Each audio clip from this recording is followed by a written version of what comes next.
Good morning. Welcome to the 7-Step Reset.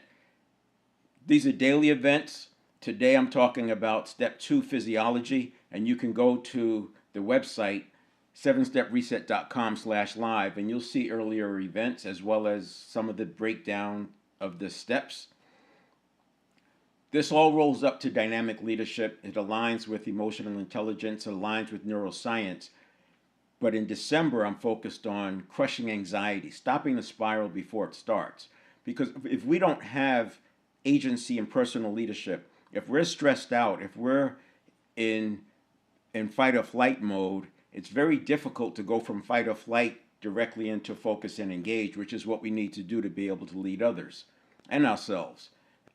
So crushing anxiety is all about taking back this agency that's allowing people to go based on VUCA, volatility, uncertainty, complexity, ambiguity, and focusing on, and then from that they focus on how brittle things are and their anxiousness, and that everything seems nonlinear, doesn't make any sense.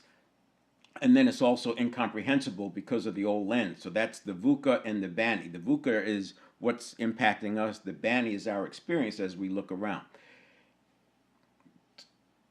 Most of the focus here is on prevention. And if you consider that we make 33,000 decisions per day and that 95% of our actions are by habit, it then makes sense that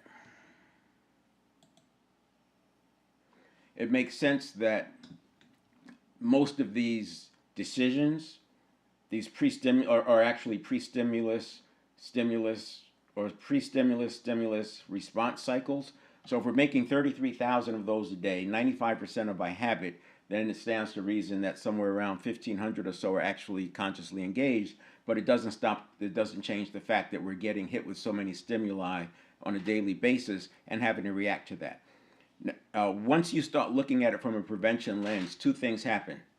So number one, as I was saying, if you're already hijacked, it's very difficult to go from being hijacked directly into focus and engage because you're in threat mode. You're looking for the tiger, and everything tends to look like a tiger, so you're fighting everything. Everything is pushed back. If you've ever seen anyone who's in a triggered state and they're being triggered and reaching for things and jumping to conclusions, that's what you have. So to go from there to focus and engage, it takes skills, and you'll be able to get there. But it starts with understanding what's going on here. So we're going to reduce the number of stimuli that you react to. I'm not going to do it. It's going to happen naturally when you start taking charge of this. Keep in mind that the subconscious, aka network of neurons, is able to process 11 million bits per second. So it is aware of far more than the conscious mind with its 50 bits per second processing capability, aware of far more than we would ever possibly be able to imagine with the conscious mind. And that's 11 million bits per second, every single second. Now, you don't see most of those. They tell us that somewhere around 10,000 ad stimuli come across our awareness every day. I can't tell you 10 ads that came across my awareness yesterday, but that's because the subconscious is filtering them out. And this is why headlines work. When that headline speaks to the conversation going on in your head, then it picks it up. This is very similar to when people say, before they bought their car, there were no silver models around, and now after they bought their car, there's a silver model on every corner, it seems. It's all the reticular activating system doing the filtering. You got to go from 11 million bits down to 50 bits per second. There's going to be some filtering going on. Part of this process of reducing the amount of stimuli we respond to on a daily basis comes down to some of that filtering. I talk a lot about the conditioning it in conditioning it in at the subconscious level. Here's what I mean by that.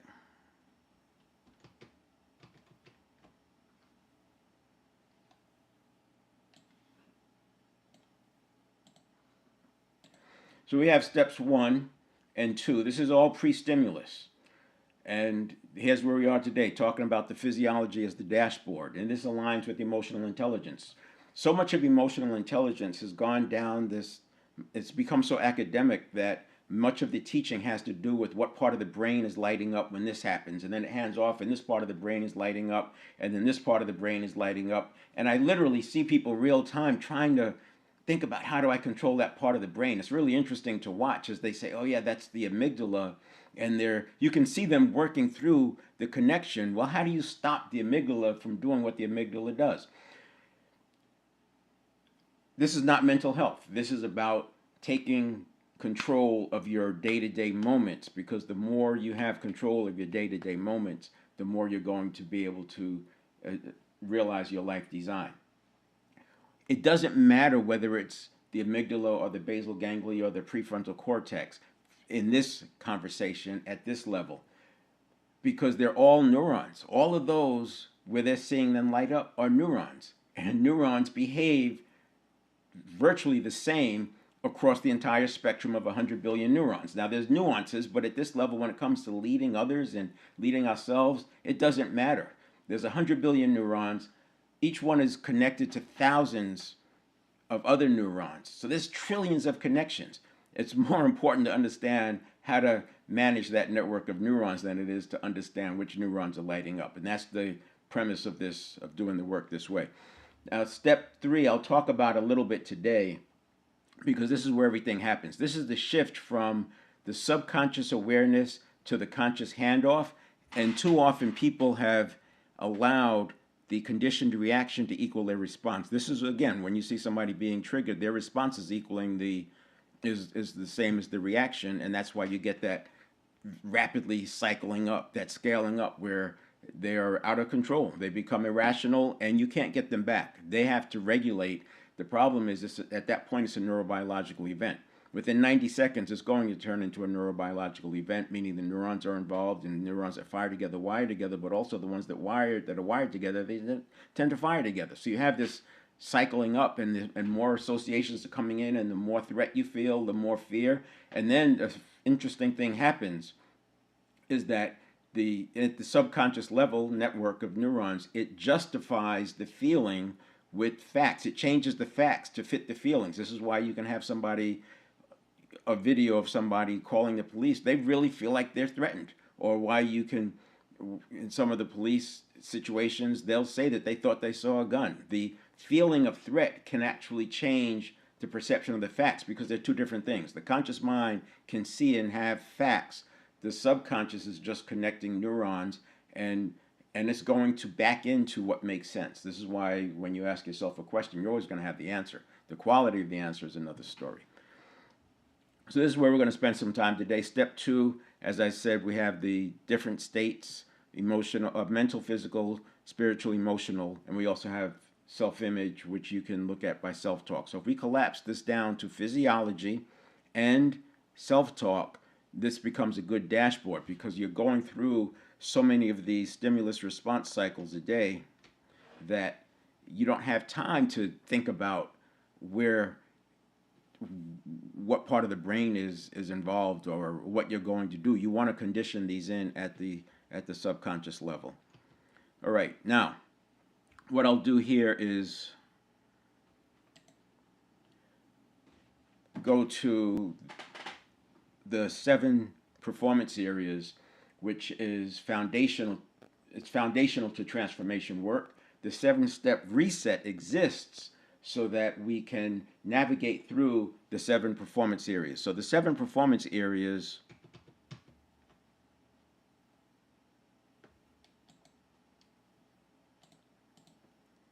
mental, physical, spiritual, emotional. These are in our control. Emotional may feel like it's not out in your control, but it is. And the way to get control of it is to master the 3 over here, which are fully in your control. And you see physical as if physiology. I'd like to think of physiology as sort of a container for the emotions. And depending on your physiology, you're already priming yourself for what emotions you're going to experience for a given situation. This is why it may feel like emotional is not in your control, because once it starts happening, again, we're at the 11 million bits per second processing speed. You're not going to be able to rein it back in. It's off and running. And then relationship, professional, financial are out of our control, or at least somewhat, because they involve other people. You can't have a relationship without somebody else being involved. Professional, there's a buyer for a seller, and every seller there's a buyer. And then financial is the outcome of the service that you're providing. Now, you could argue that, well, I'm a financial trader and I don't have to interact with anybody. There's still buyers and sellers, and there's still information, and you are still interacting with somebody outside of yourself. You know that you don't control all your outcomes if you've been trading, because anybody can put a big trade on and completely throw off your signals or whatever it is. So this part is out of our control. Too often people jump to this over here, and they get disappointed. They don't achieve what they're looking for because they haven't created the identity. They haven't reestablished their identity for what's needed to be able to have that outcome.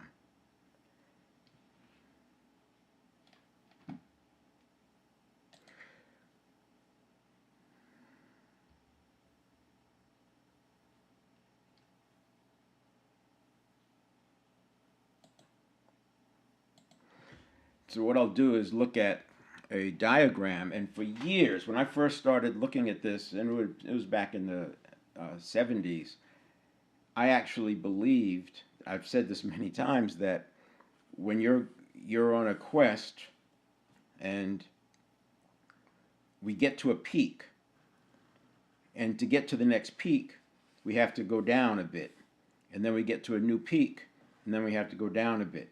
Then we get to the new peak, and we have to go down. This is probably, many people have this experience. Now, it gets harder and harder to make the decision to take this dip. You're looking down here, and it's all scary, right? In your 20s, it's you have more time. You're less risk averse. You may not have as much built up where you don't have as much to lose, and you can still make that trek down that hill. Sometimes people are thrown down here. Circumstances happen, and they're thrown down here. I like to think of, the reason why so many success stories came out of losing everything. It's not because you have to lose everything to be successful. It's that all of the things you were hanging on to were taken from you, and you have no choice but to start moving up. And you don't have, the point here is that you don't have to take this trek down to the valley to get up here. Now, I'm not saying, this is not economic, this is not financial, this is about your identity making the shift to what's needed. And I will tell you that with the 7 performance areas, which is why I talk about them, and the reset allows you to do this. Now, again, I'm not talking about financial. The financial is disconnected from your identity, from what you're doing, but what you're doing does influence that. So as long as you're doing this early enough, you can avoid the trek down. And even if you are making the trek down, you can turn it around. So this is what we're talking about. And when you look at it this way, you can continue to climb because you don't have to wait for, or you don't have to go through the pain. That may sound like, yeah, right, it doesn't work. Well, that's what the 7-step, that's why I have the 7-step reset. That's why I have the 7 performance areas, because I had to answer the question, why doesn't it work sometimes? Whether you're looking at law of attraction or some of the success principles or best practices, they don't always work. Even living by faith, sometimes it doesn't work. What happens when it doesn't work? And I'll start with this. First of all, and it's not about belief, it's not about manifestation, it's not about law of attraction. It comes down to our actions, what we do. And what we do is how we navigate this. And everybody's experience is different. And I will talk about that a little bit in step 3. Everybody's experience is different. And as a result, people come up with hacks. Hacks don't work. They don't sustain. They may work for a little while, but because the system is always going to homeostasis, back to stability, they're not going to keep working. It's going to absorb it and turn it into the natural state. This is why you'll have hacks that work. I think it might even be a play with supplements there. And that's why I was going to say there are placebos that work as well as the prescription drug. As a matter of fact, I've read that in some cases, because the prescription drug has side effects, they first prescribe a placebo and see if the placebo will cure the ailment. And if it cures the ailment, then there's no need to go for the real prescription drug that has the side effects. So if placebos are that good, if placebos can work 60% of the time, but yet we put a standard on success principles that they have to work 100% of the time. It's not realistic, which is why I use the 7 performance areas to bring into the things that we can control, so you can draw a bright line between your actions and your outcomes.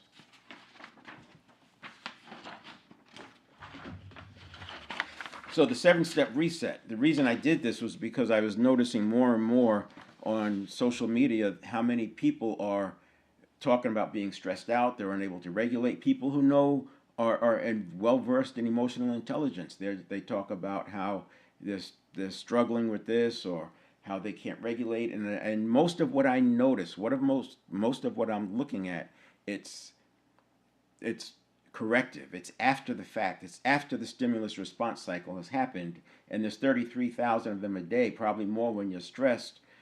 So you can see where the subconscious has outgunned the conscious mind.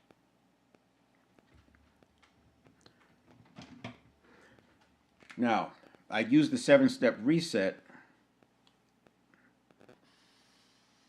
which is designed to clear this upper limit. So there's a ceiling that we see, and then there's a barrier. And it's artificial.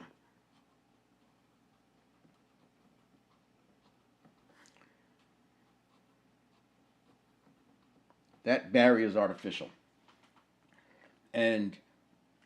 But there's a lot of problem crossing it because of the amount of cognitive dissonance that occurs as you go into this area. Every breakthrough, which is what this would be, is preceded by a break with the norm. Every breakthrough has some cognitive dissonance with it, because by definition you're breaking through something, and that breakthrough is you didn't believe it was possible, and now you're doing it, and that's where the cognitive dissonance comes in. Well, my view is that there's a similarity on the lower side. So here we have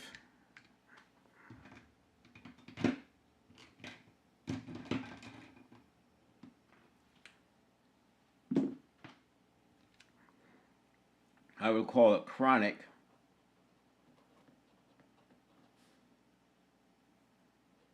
anxiety and worry.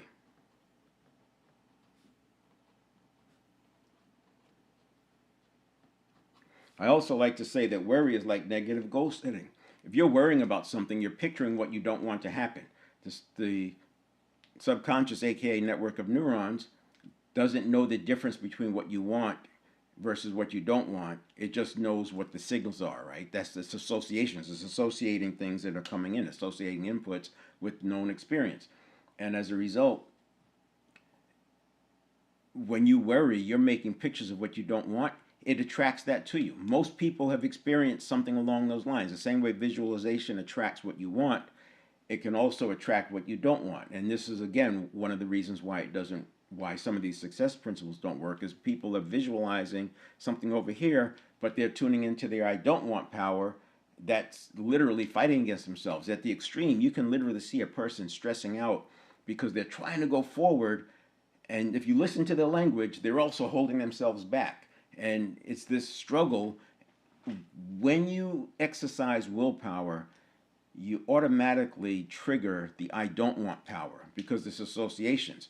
If I am using willpower to study more, then I'm triggering associations at the same time that I don't like studying. I was just using that as an example, but it can happen for salespeople. If somebody doesn't think that they can sell a particular client, as they use willpower to muster up the courage to go see that client, the beliefs about not being able to sell that client pop up as I don't want power, or I can't do power.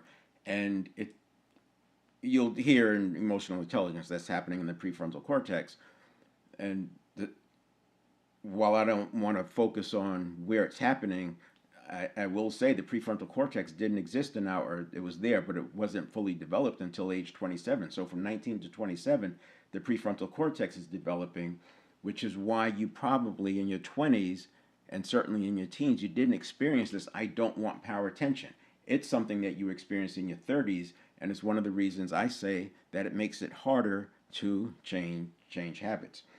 So we've got this zone here where we're going up and down.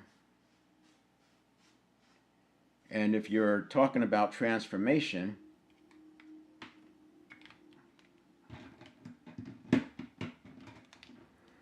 it's a breakout. But if you're talking about an anxiety spiral, it's more like a breakdown. And if you break through this, even while you're in it, coming from here to here is not that different than going from here to here. You're still going to have the cognitive dissonance. You're going to have the beliefs, the stories, some of those barriers, the artificial barriers, the associations. That's still going to come into play. Maybe less so because up here it's all unfamiliar. This breakthrough is very, very significant when it comes to the cognitive dissonance because this is all unfamiliar up here.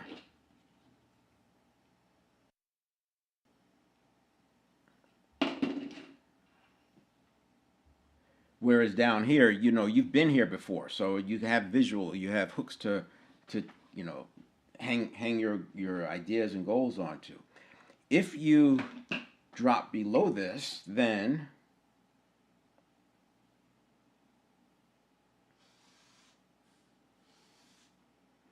now you're down here where you don't want to be, and you have to break through. We've seen that happen. People are making it, everything's working well, they lose everything, and they just can't get back up. Even if they don't lose everything, it's just a major setback. It's this. They end up in this kind of a situation, and they can't make it work. They've tried to do this, they fail, it doesn't work, but they're using an identity from the past. They're using an old identity to try to get to a new peak. So you have to reset the identity, and when you reset the identity, it makes that peak much more within reach. Now, using this diagram, I want to talk about step 2. The physiology step is a very, very important area. And now, if you're tracking with me, you recognize that 95% of everything we do is done by habit.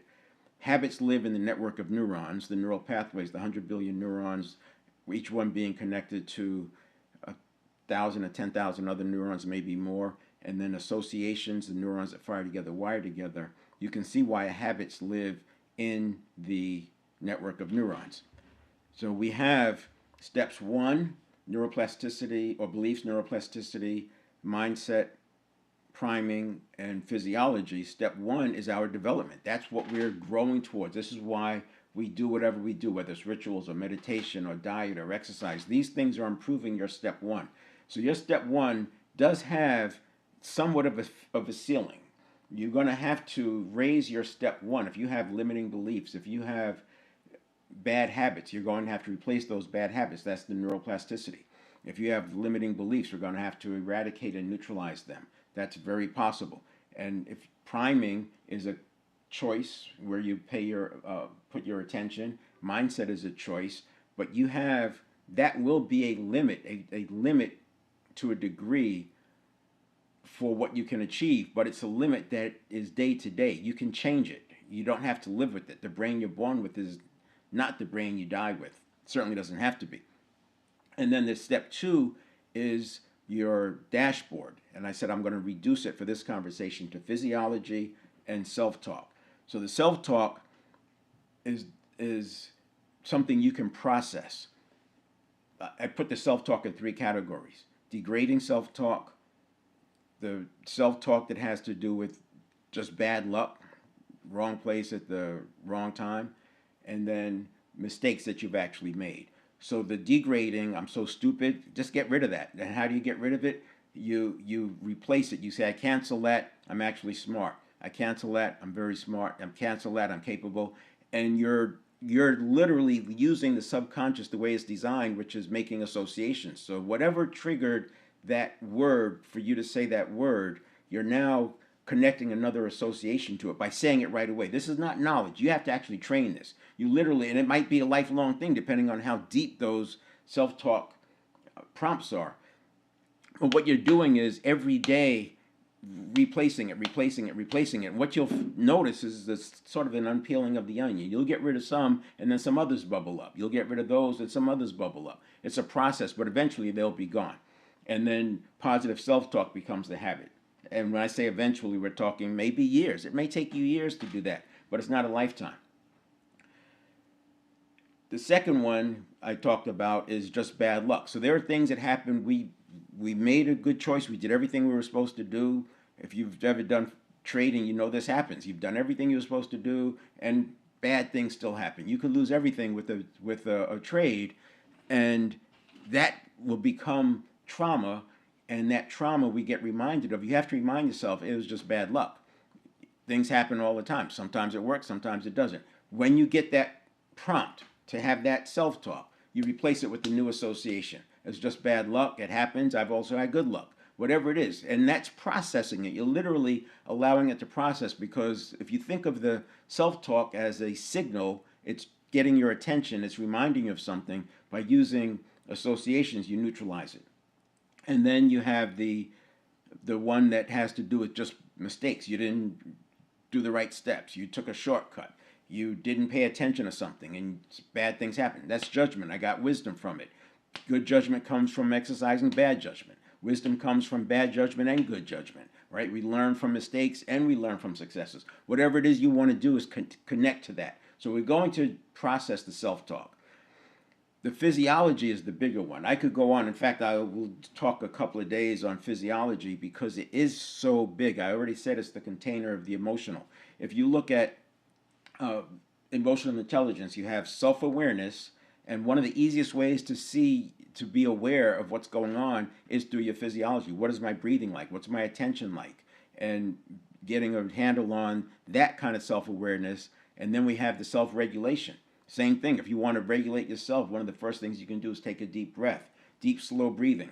Box breathing is great. Box breathing resets that vagal tone, and if it's 4 counts in, hold for 4 counts, 4 counts exhale, hold that for 4 counts. You do 4 cycles, that's a minute. 1 minute moments. This is like literally mini meditations, and you string enough of those together, what you'll find is you will have a calmer time. Now, it's not going to work the first time you do it, because you have all these associations you're fighting with. But as you do that, and as you breathe deeper, it reduces the anxiety. And there's other things you can do. Some of them are hacks. Some of them work for some. They don't work for others. An example is there are people who swear by binaural beats.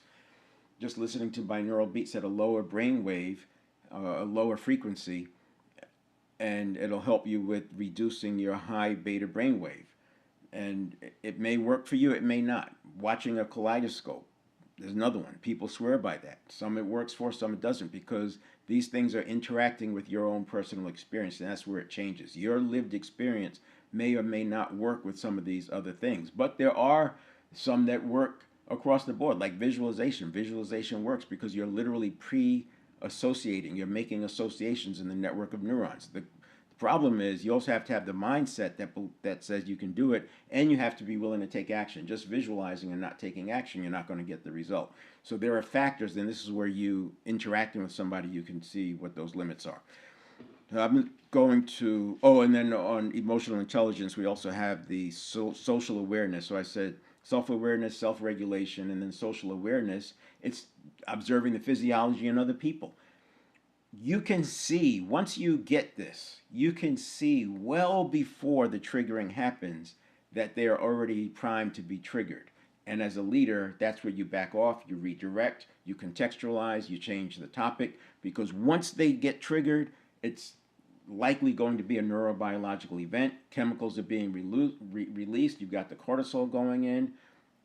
You got the adrenaline, and now you have these chemicals in the body, the chemical cocktail running for potentially hours, and you're trying to have a rational conversation with somebody that you triggered because you kept going down a path that their physiology was telling you that this is high risk, I'm unsafe, I'm scared, I'm freaking out.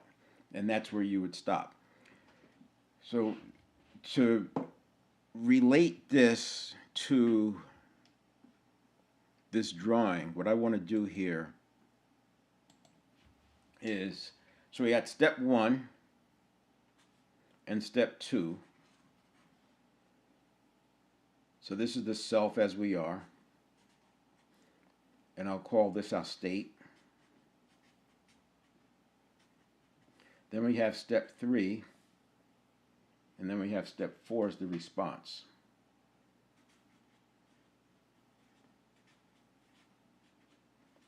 And that response could include, do I go to emotional modulation, or do I go to action, directly to action?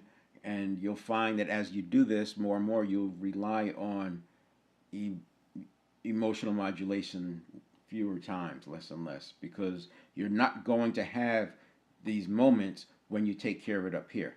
Now, here's where I don't see this written about anywhere.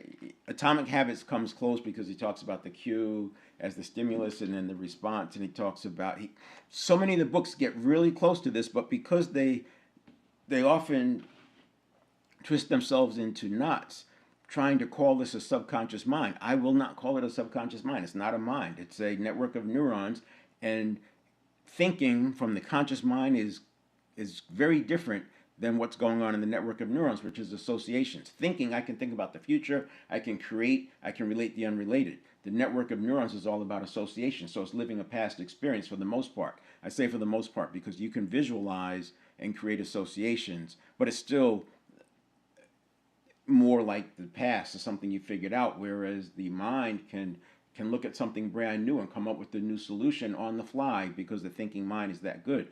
If you don't have the thinking mind engaged and you're letting your reaction equal your response, then you end up with using old associations, and this is why we get more of what we don't want, and our days, our tomorrows are like yesterdays. Now here's the fun part. So if you have and I'm going to call this 1 second.